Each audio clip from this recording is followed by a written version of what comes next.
¿Puede un incrédulo leer la Biblia y hallar a Cristo salvíficamente tan solo por leer la Biblia? Es decir, ¿puede un impío tomar la Biblia y a través de la lectura de la Biblia, es decir, de su capacidad de comprensión, poder conocer a Dios verdaderamente? ¿Tiene el hombre la capacidad de llegar a conocer a Dios por su propio razonamiento? La respuesta a estas preguntas es no puede. El hombre no puede conocer a Dios por su propio razonamiento.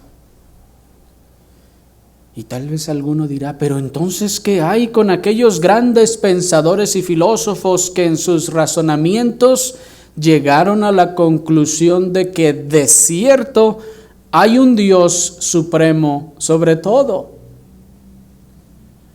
Porque sí, sobre todo los que están todavía estudiando, sí, contrario a lo que la pseudociencia y filosofía de nuestro tiempo enseña, filósofos como Platón y Aristóteles llegaron a la conclusión de cierto de que existía un ser supremo con cualidades excepcionales. A través de sus pensamientos filosóficos y su razonamiento llegaron a la conclusión en la contemplación de la obra de Dios, de la creación, de que seguramente debía haber un Dios. Pero ¿significa entonces que ellos llegaron al conocimiento de Dios de manera que hoy están en el cielo? De ninguna manera. Dios ha dejado en su creación evidencia más que suficiente para que el hombre, por sano razonamiento, llegue a la conclusión de que hay en efecto un Dios supremo, creador de todas las cosas. Sí, Dios ha dejado la suficiente evidencia en toda su creación para que el hombre llegue a la conclusión de que debe haber un Dios que creó todo esto. Pero tal conocimiento, hermanos, se constituye solo en un letrero, en una flecha, en un letrero en forma de flecha luminosa que apunta en la dirección hacia donde debe ir nuestra adoración, que apunta en la dirección hacia donde debe ir nuestra obediencia y que apunta en la dirección hacia donde debemos buscar diligentemente. Pero en sí no es el conocimiento de Dios de manera salvadora, sino que la conclusión o la aceptación de las evidencias que Dios ha dejado en toda su creación de que Él existe, no tiene otro objetivo que ser una flecha que señale en la dirección hacia donde debe ir nuestra adoración. Es decir, si hay un Dios glorioso que ha creado todo esto, entonces es digno de que yo le ofrende mi adoración, mi exaltación y mi asombro. Si existe pues este ser, este conocimiento debe llevarnos entonces a decirnos, entonces lo que Él haya dicho y haya mandado o expresado es cierto, es correcto y yo debo obedecerlo. Y asimismo, que este entendimiento o esta comprensión sobre su existencia nos señale, nos impulse o nos mueva a buscarle diligentemente. Pues tal acreditación de la abundante evidencia dejada por Dios acerca de sí mismo en su creación no constituye la fe por sí misma. Voy a repetir eso, hermanos, porque es importante. Tal acreditación de la abundante evidencia dejada por Dios acerca de sí mismo no constituye por sí misma la fe, no, sino solo el entender y no tener más que contradecir para comprender que hay un Dios. La evidencia de la existencia, por ejemplo, del presidente de la República es contundente e innegable. ¿Quién de ustedes puede negar que hay un presidente en la República? No, la evidencia es contundente y abundante, pero la comprensión de los hechos no nos hace seguidores de él. ¿O sí? No. Ese Señor existe y toda la evidencia está en su favor de su existencia, pero que toda esa evidencia no me permita negar su existencia, tampoco me hace un seguidor de él. En otras palabras, yo sé que existe y que ahí está. Eso no significa que yo esté de acuerdo con él o que sea un seguidor de él. De la misma forma, es necesaria una verdadera relación fiduciaria, espiritual y filial y dependiente de Dios para que pueda haber salvación. No solo una comprensión o acreditación de las evidencias de la existencia de Dios, sino que debe haber entonces una revelación especial de parte de Dios al corazón de cada uno, para que entonces esta acreditación de las evidencias se convierta luego además en fe. Y esto fue lo que nuestro Señor Jesucristo nos enseñó ahí en Juan capítulo 6, versículo 45 y 46. Acompáñenme por favor al Evangelio de nuestro Señor Jesucristo según Juan en el capítulo 6, en el versículo 45 y 46. La ocasión anterior vimos los versículos anteriores a este, en donde nuestro Señor Jesucristo está hablando con los judíos y desde el 44 les dice: ninguno puede venir a mí si el Padre que me envió no le trajere, y yo le resucitaré en el día postrero. Escrito está en los profetas: y serán todos enseñados por Dios. Así que todo el que oyó al Padre y aprendió de él, viene a mí.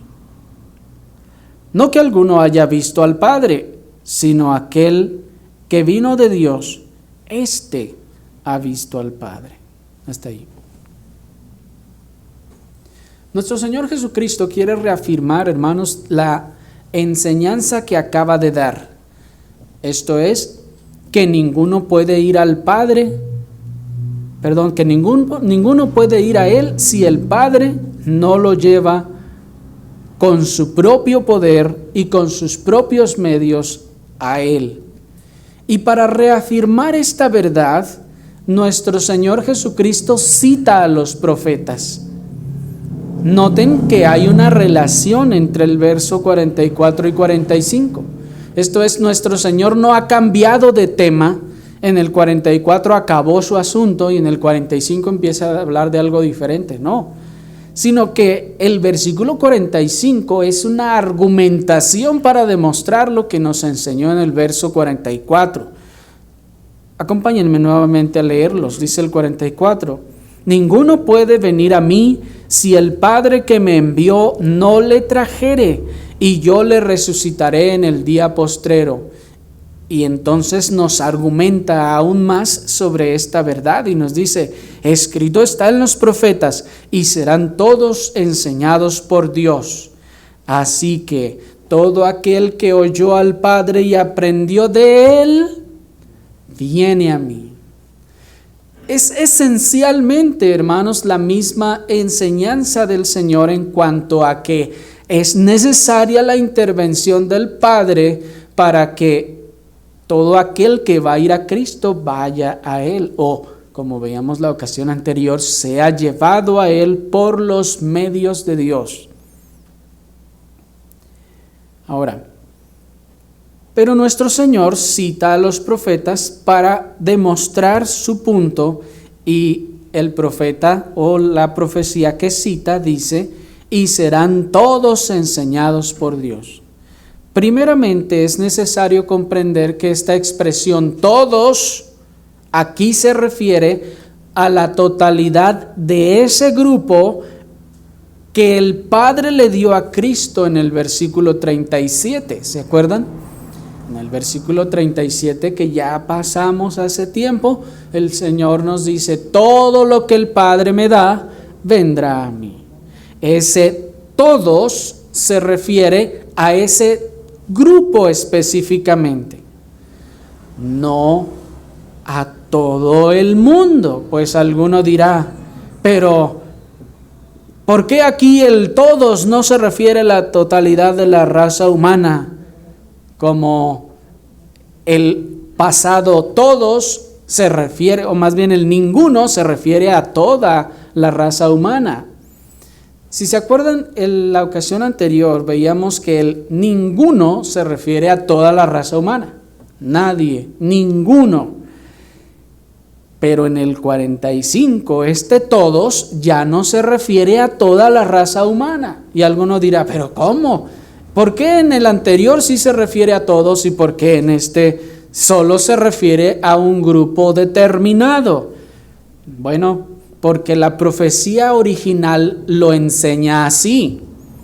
Y nuestro Señor Jesucristo está entendiendo que los que lo están escuchando lo saben, y entonces Él solo lo está expresando.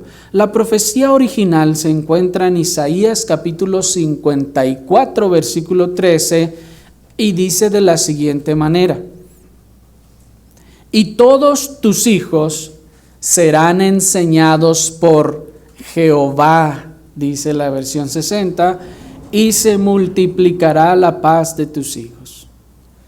Así que esta es la profecía que el Señor, nuestro Jesucristo, está argumentando a los que lo escuchan respecto a que es necesario que el Padre actúe.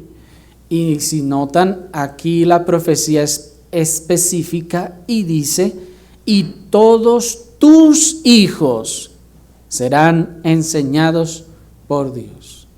De donde entonces todos ya no es toda la raza humana, pues no todos son hijos de Dios. Por más que el hombre impío quiera decir todos somos hijos de Dios, nuestro Señor Jesucristo hizo las aclaraciones necesarias y dijo: vosotros de vuestro padre el diablo sois, porque las obras de vuestro padre queréis hacer.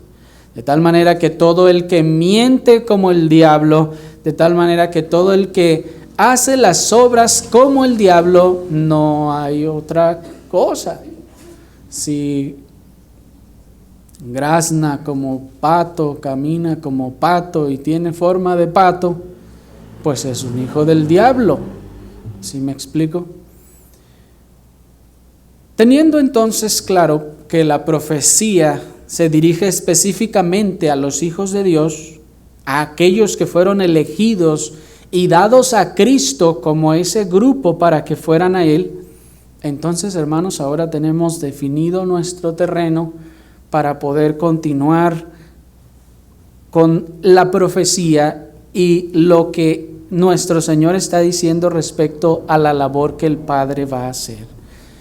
Ya tenemos entonces claro que se está hablando que todos es a este grupo. Ahora, Noten ustedes que nuestro Señor Jesucristo dice que aquí el Padre está enseñando, pues dice, escrito está en los profetas, y seréis todos enseñados por Dios. Notemos pues que nuestro texto nos expresa que todos estos que son dados a Cristo son enseñados directamente por Dios. Porque si ellos agarraran la Biblia solamente y la comenzaran a leer, si Dios no les enseña, si Dios no les revela, ellos no llegarían solos a la conclusión de que deben ir a Cristo para perdón de sus pecados. Y esto lo vamos a ir demostrando a medida que vayamos avanzando. Decíamos pues que nuestro Señor Jesucristo busca reafirmar lo que acaba de decir en el versículo pasado, que ninguno puede ir a Él si el Padre no lo lleva con su propio poder, si el Padre no lo lleva con sus propios medios, y por ello entonces ahora dice, y serán todos enseñados por Dios. Así que todo aquel que oyó al Padre y aprendió de Él, viene a mí. Es como si el Señor estuviera diciendo, el que oye la enseñanza del Padre y aprende de ella o la obedece, viene a mí. Pues noten, es lo que dice el versículo. Ahí en el versículo 45, así que todo aquel que oyó al Padre y aprendió de Él, viene a mí. El Señor está diciendo, el que oye la enseñanza del Padre y aprende de ella, viene a mí. En otras palabras, es como si estuviera diciendo, es el que es enseñado por el Padre y atiende a su enseñanza, entonces vendrá a mí. Puede parecer de kinder, hermanos, esto que les estoy diciendo, pero es importante que nos quede claro que es el Padre el que está enseñando. El Padre enseña, miren el proceso, el Padre enseña, el que es enseñado aprende y entonces de su comprensión va a continuación a Cristo. De manera que nuestro Señor Jesucristo está diciendo que la razón por la que ellos, ese grupo, van a Él, van porque fueron enseñados o instruidos por el Padre. ¿Sí me siguieron en ese proceso de razonamiento? El Señor entonces, nuevamente, repito, está diciendo que la razón por la que estos están yendo a Él, es porque fueron enseñados o fueron instruidos por el Padre para que fueran a Él. De otro modo, no podrían venir. Si la razón de que ellos van al Padre es porque fueron enseñados y aprendieron, entonces, por implicación necesaria, si el Padre no les enseñó y no aprendieron, no pueden ir. ¿Sí me explico? Y es solo una implicación necesaria. El Padre pues tiene que enseñarlos para que vayan a Cristo. El Padre tiene que instruirlos que vayan a Cristo.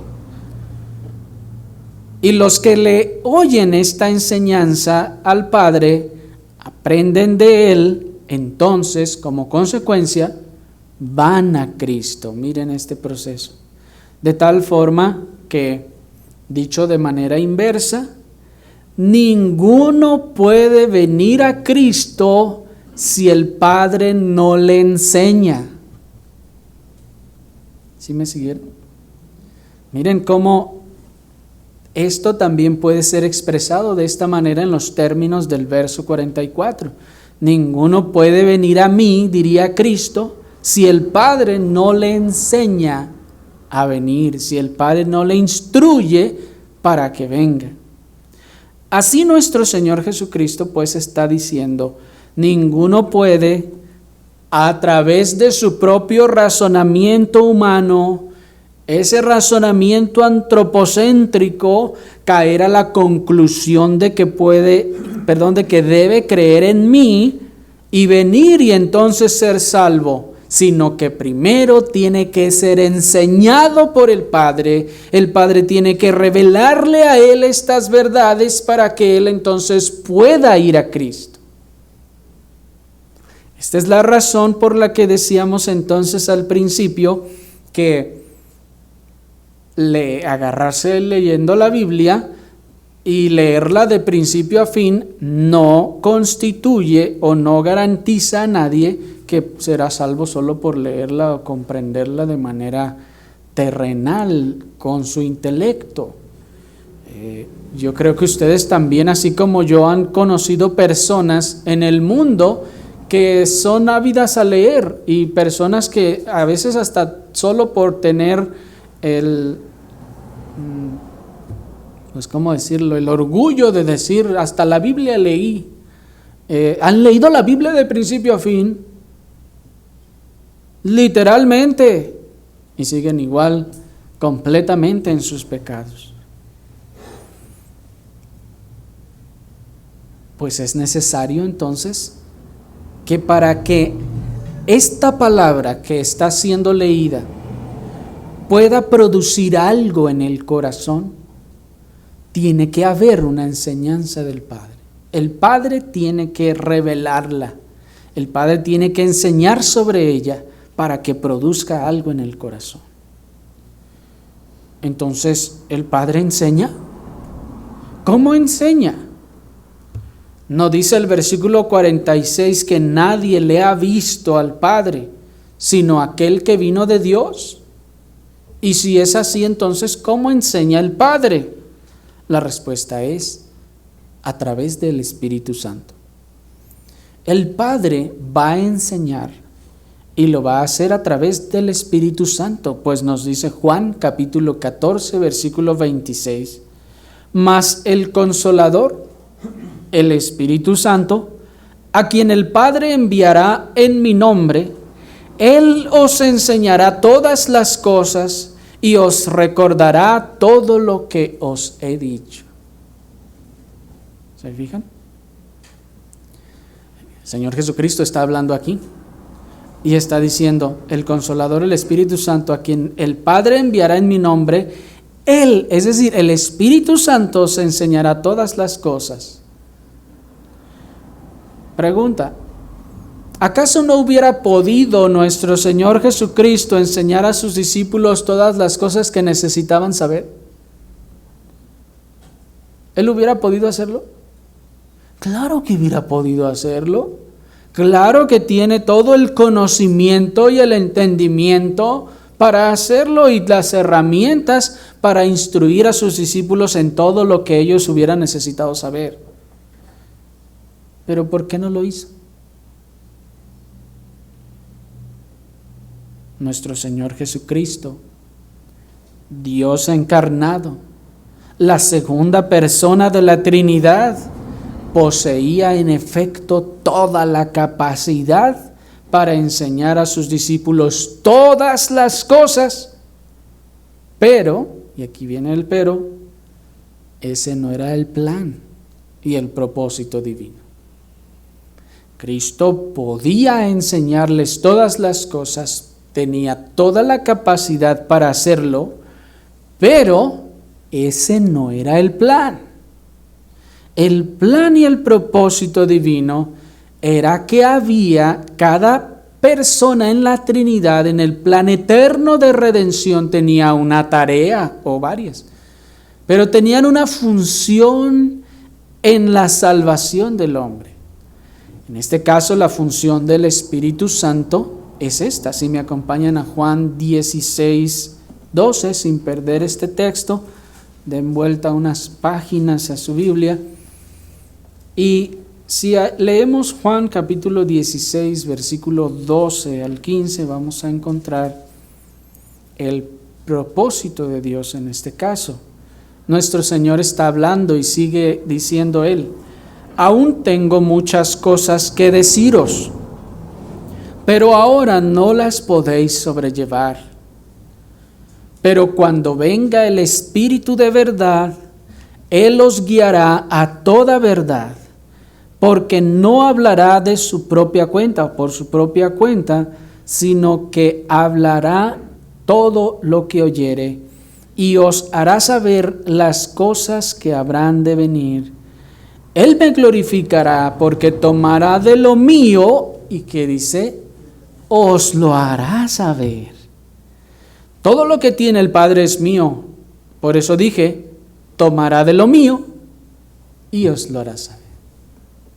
Miren, hermanos, entonces aquí la interacción en la Trinidad.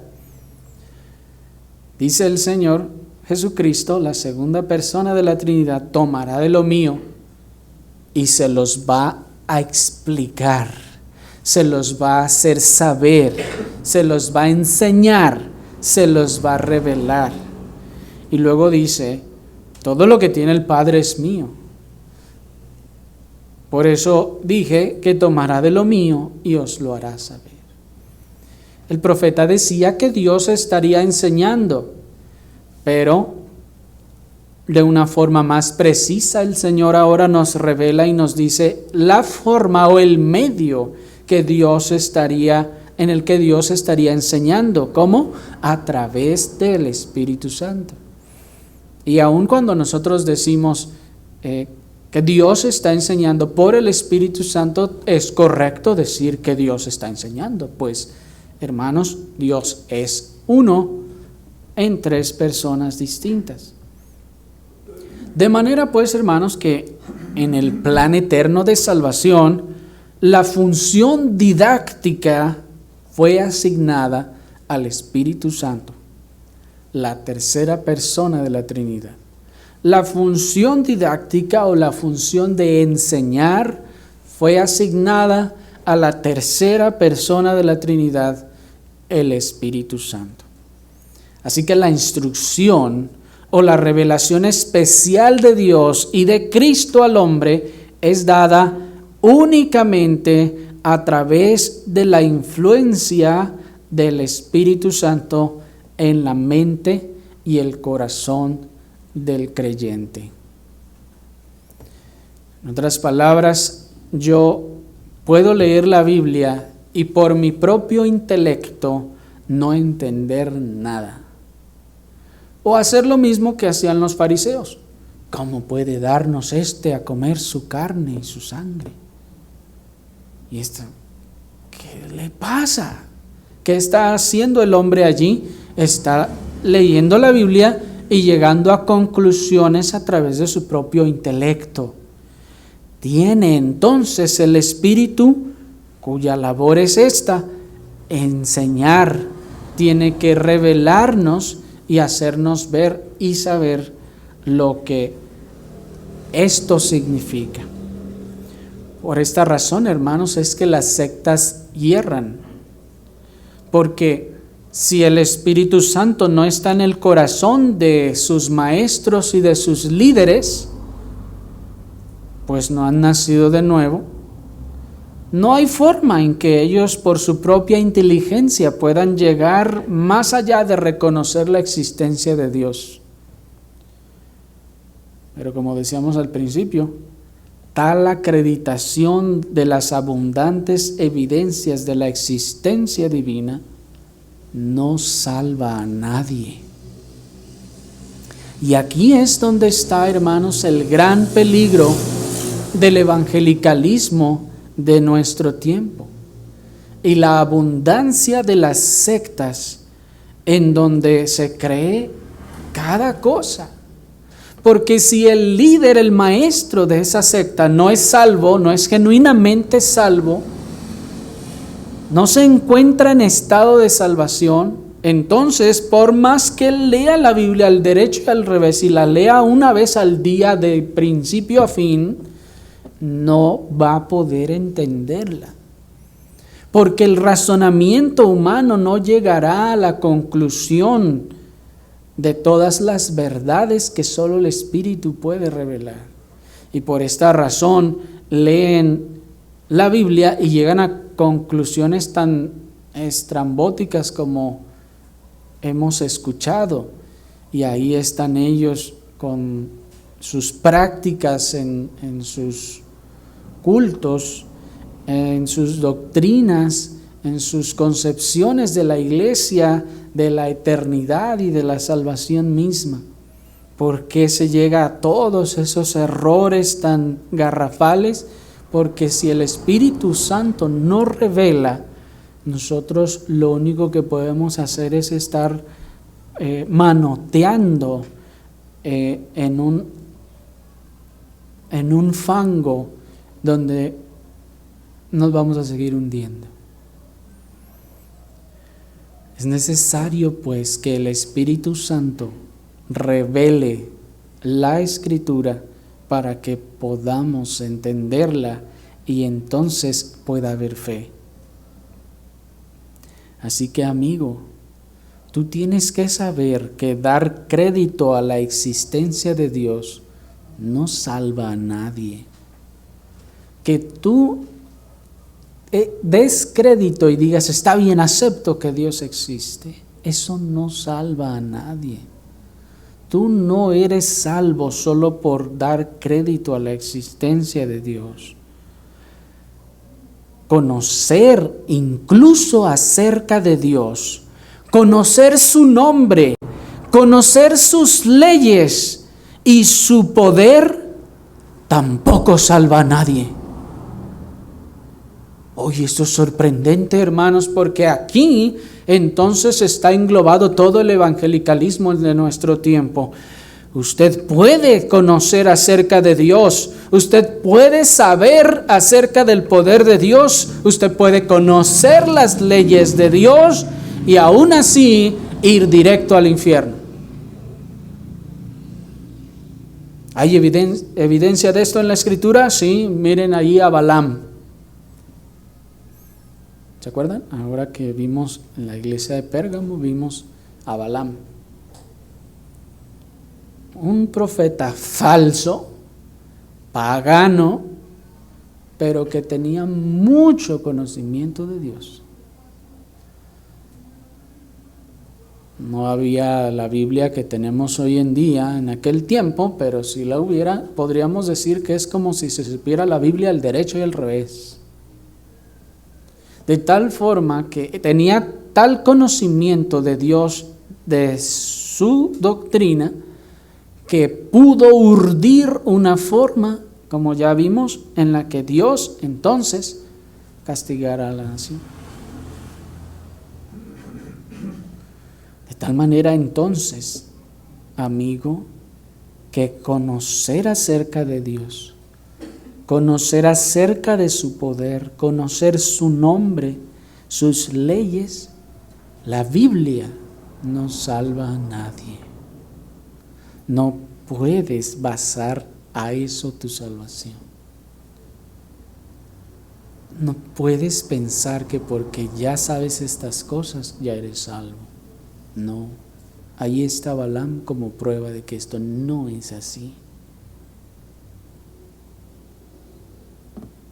Conocer la Biblia, sabérsela de memoria e ir a una iglesia y sentir emociones tampoco significa que hayas sido salvo.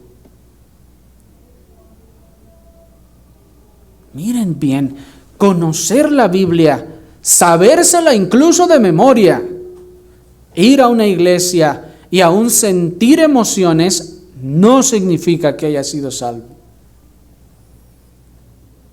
¿Hay evidencia de esto en la Escritura? Oh, claro que sí. Miren a Judas. Judas andaba con Cristo mismo. Conocía la ley de Dios. Judas fue uno de los que fue y anduvo echando fuera demonios. Fue uno de los que regresó gozosos diciendo, Señor, mira, hasta los demonios se nos sujetan en tu nombre. Y miren,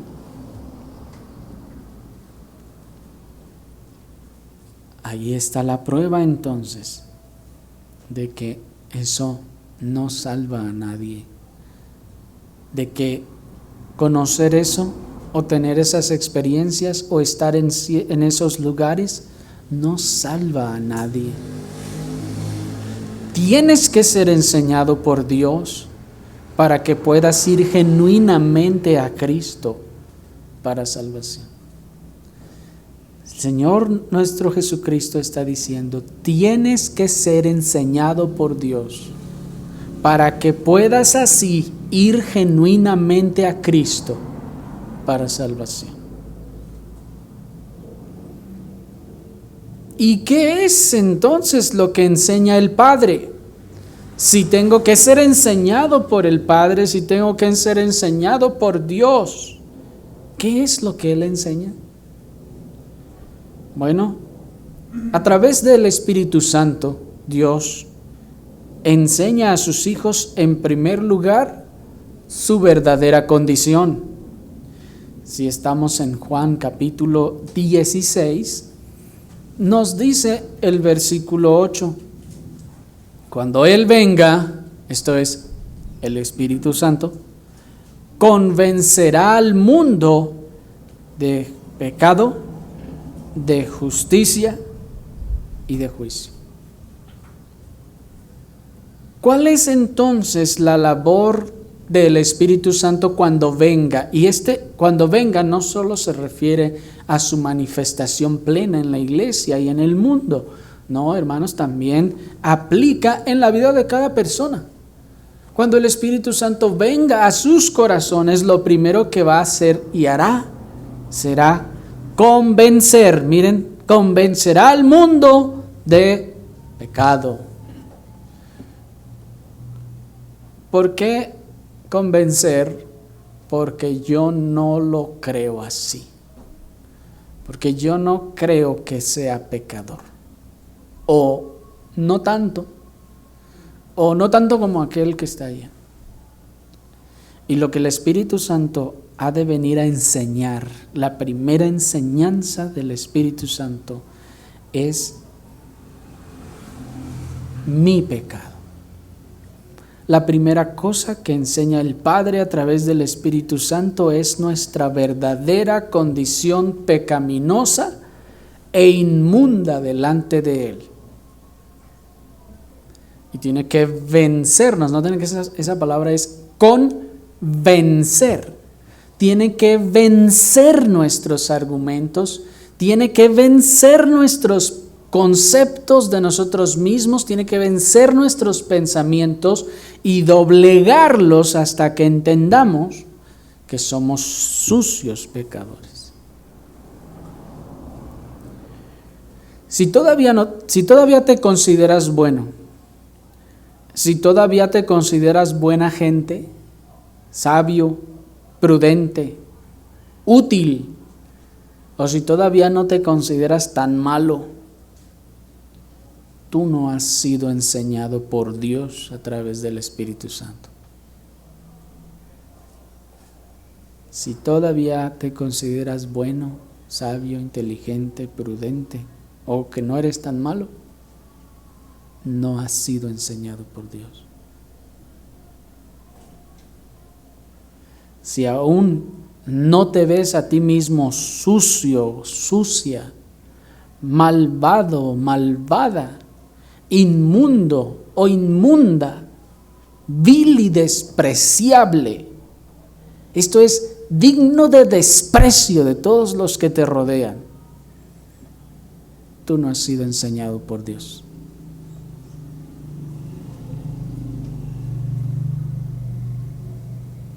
Si aún no te has visto sucio, malvado, malvada, inmundo, inmunda, vil y despreciable,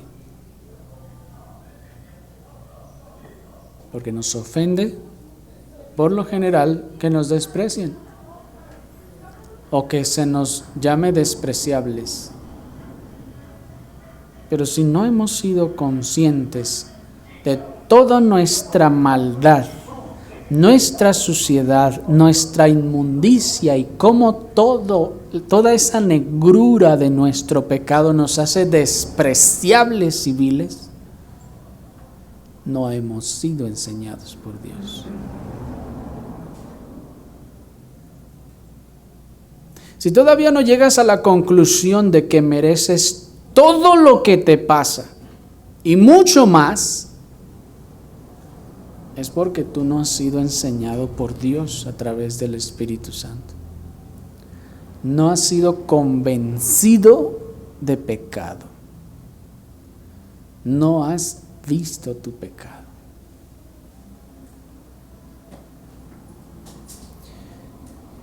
Noten que lo siguiente que nos enseña Dios a través del Espíritu Santo nos dice el verso de justicia. De pecado, de justicia en segundo lugar.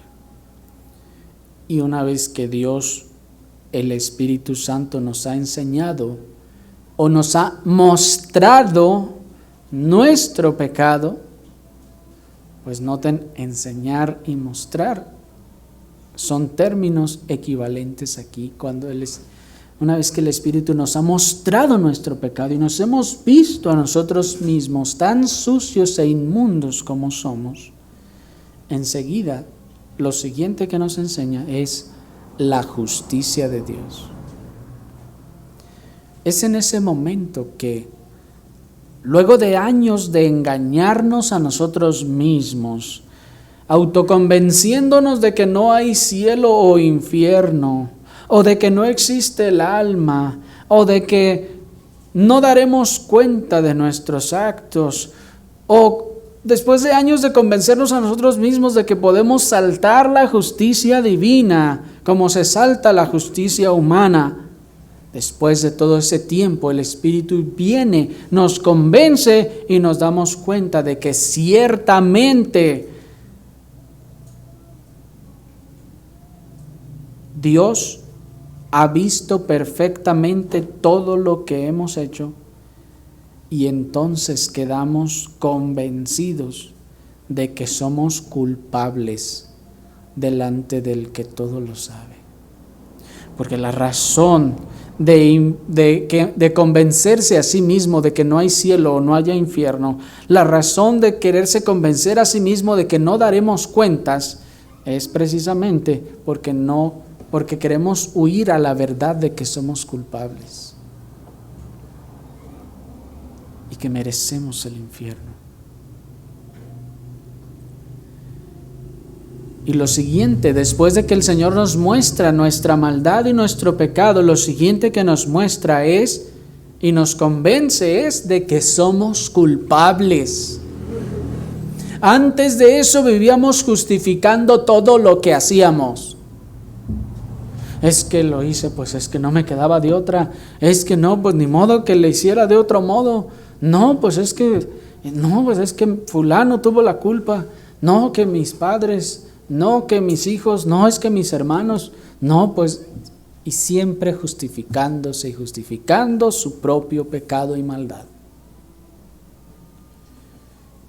Y lo segundo que el Señor le enseña y le convence de que es culpable, de que no hay justificación. No hay justificación para su pecado. No lo hay y no la busque.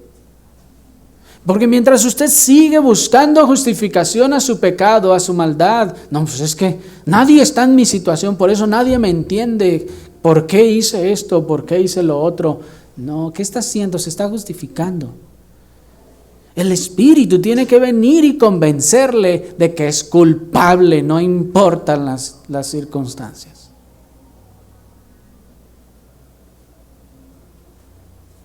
Y eso solo lo puede hacer el Espíritu Santo.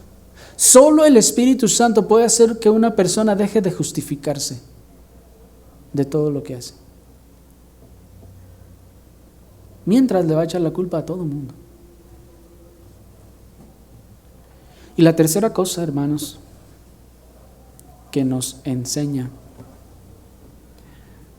el Señor es juicio venidero. Pues noten que dice que nos convencerá de pecado, de justicia y de juicio. Aquí la palabra juicio debe entenderse como castigo punitivo, no como el tribunal, sino como castigo, juicio. Así que, una vez convencidos de nuestra culpabilidad, Dios, el Espíritu Santo, nos convence. Este es el tercer convencimiento de que en efecto estamos ya condenados y que merecemos el castigo justo de Dios en el infierno por nuestros pecados. Ahí están las tres convicciones, ¿se fijaron? Primero me convence de lo malvado que soy y ya no tengo excusa. Y como hemos dicho en otras ocasiones, aquel que de verdad ha sido convencido de su pecado, entonces rivaliza con el apóstol Pablo para decir: para salvar a todos los pecadores, de los cuales yo soy el primero. Solo aquel que ha sido convencido entonces puede tratar de decirle al apóstol Pablo: no, apóstol Pablo, yo soy el primero. ¿Me explico? Si usted no ha querido pelearle ese trofeo al apóstol Pablo de ser el peor de los pecadores,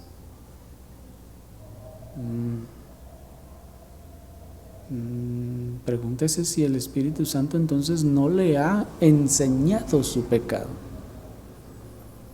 Porque mientras yo no lo veo, yo me veo limpio y digo, pues, no, sí, seguramente él sí, pero yo no tanto. ¿Me explico? Entonces, enseguida nos convence de que somos culpables y a continuación nos convence de lo que merecemos: el castigo justo en el infierno por nuestros pecados. Somos convencidos de que nuestros horrendos e inmundos pecados merecen el más profundo de los infiernos. ¿Han sido ustedes convencidos de eso?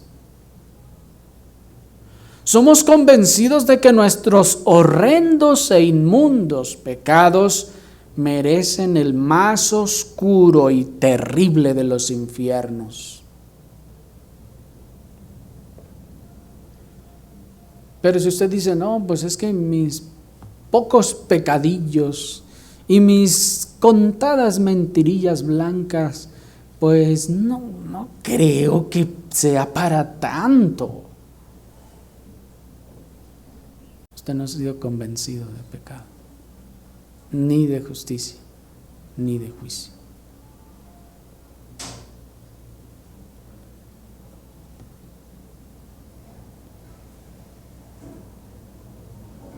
Somos convencidos de que lo único que merecemos es ira y miseria, muerte y condenación eterna, no más.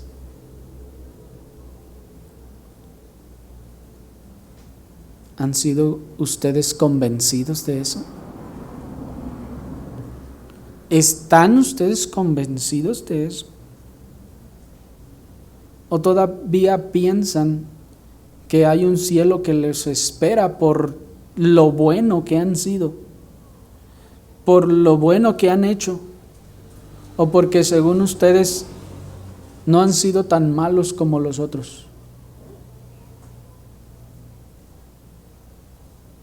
¿Están convencidos? ¿O todavía creen que hay gente más mala que ustedes?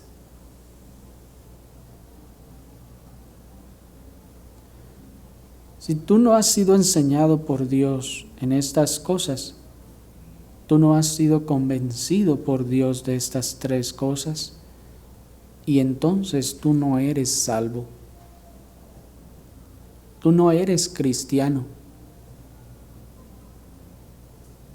Tú no tienes ninguna esperanza de vida. Y si mueres así, hoy o mañana, debes saber que irás directo al infierno.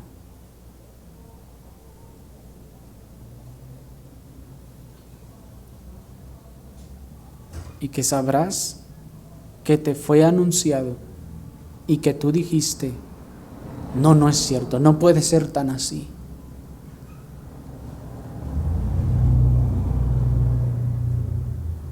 Aunque conozcas la Biblia, aunque vayas a una iglesia, aunque hayas llorado, aunque hayas tenido experiencias raras o inexplicables, incluso aunque hayas profetizado y echado fuera demonios, si no has sido convencido de estas tres cosas, no puedes ser salvo. Acuérdense de la enseñanza de Mateo 7, cuando nuestro Señor les dice a esos que dijeron: Señor, en tu nombre profetizamos, en tu nombre echamos fuera demonios. ¿Y qué les dijo el Señor? Bueno, está bien, eso vale, eso cuenta. Les dijo: no, dijo, yo nunca los conocí. Ustedes pensaron que me conocían a mí, pero yo nunca los conocí a ustedes.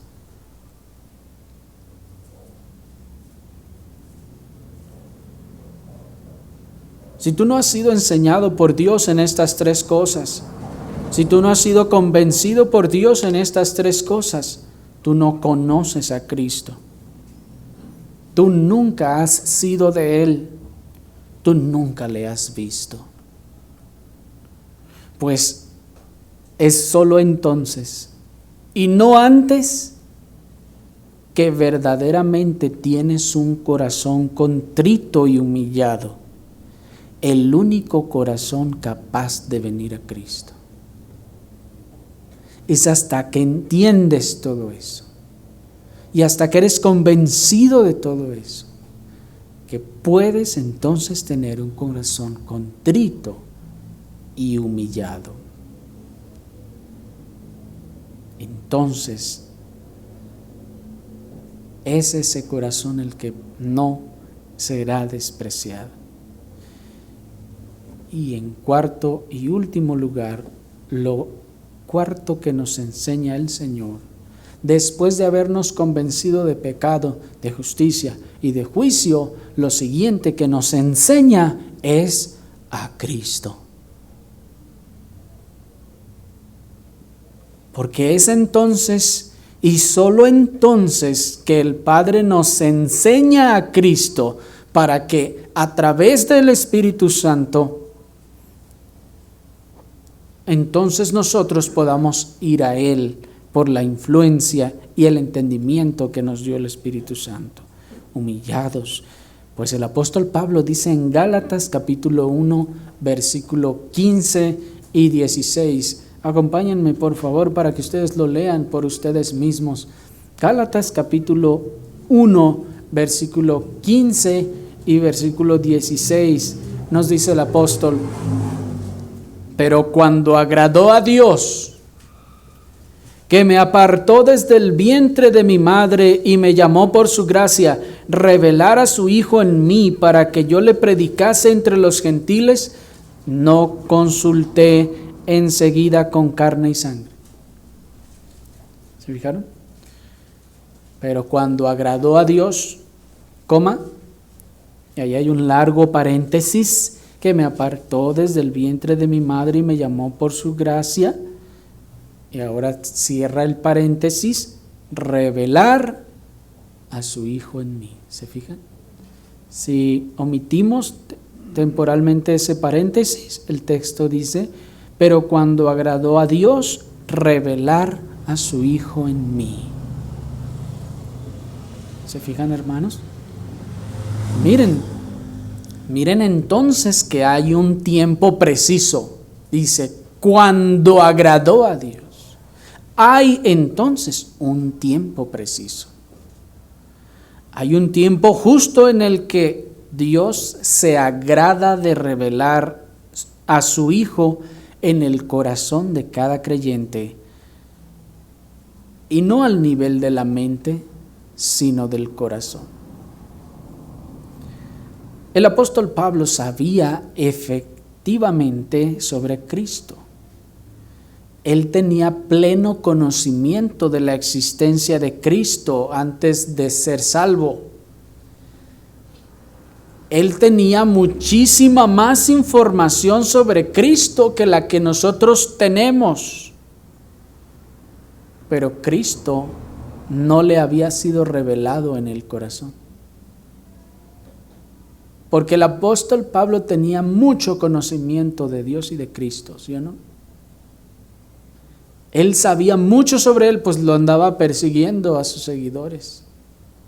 Sabía más que nosotros sobre la persona de Cristo.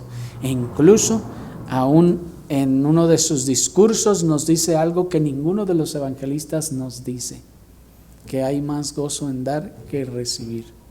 Y eso no está en ninguno de los evangelios, y el apóstol Pablo dice las palabras de nuestro Señor Jesucristo. Él sabía mucho sobre Cristo, pero Cristo no le había sido revelado en su corazón.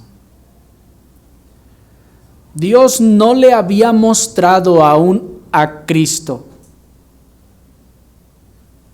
pues él andaba en confianza carnal, en la confianza carnal de su propia bondad y de su propia justicia. Miren el versículo 14. Allí ven el apóstol que andaba él en su propia justicia. Dice: yo aventajaba a todos mis contemporáneos. ¿Qué está haciendo? Está alabándose en su propia justicia. Yo era bueno, yo era así. Nadie era más esforzado que yo.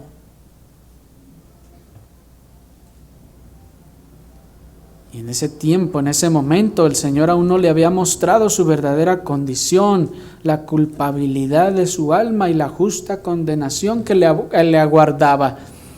Pero cuando el Señor le convenció de estas tres cosas a través del Espíritu Santo, el apóstol hasta entonces estuvo contrito y humillado. Y allí, desde el suelo donde estaba tirado y humillado y aún ciego, le mostró la cruz. Le reveló a Cristo clavado en la cruz, sufriendo la ira de Dios por sus horribles e inmundos pecados. Solo allí se puede ver la cruz. Solamente en el piso humillado es que solo desde allí hay una vista de la cruz y de Cristo. Amigo, ¿has estado tú allí? ¿Has visto tú a Cristo desde allí, desde el suelo? ¿Has caído hasta lo más profundo del abismo de la desesperación por tus propios pecados y te has humillado así? Debes saber que la cruz de Cristo solo puede ser vista desde allí. La cruz de Cristo no se puede ver ni encontrar desde ningún otro lugar más que allí, en la humillación, en el corazón convencido de pecado, de justicia y de juicio.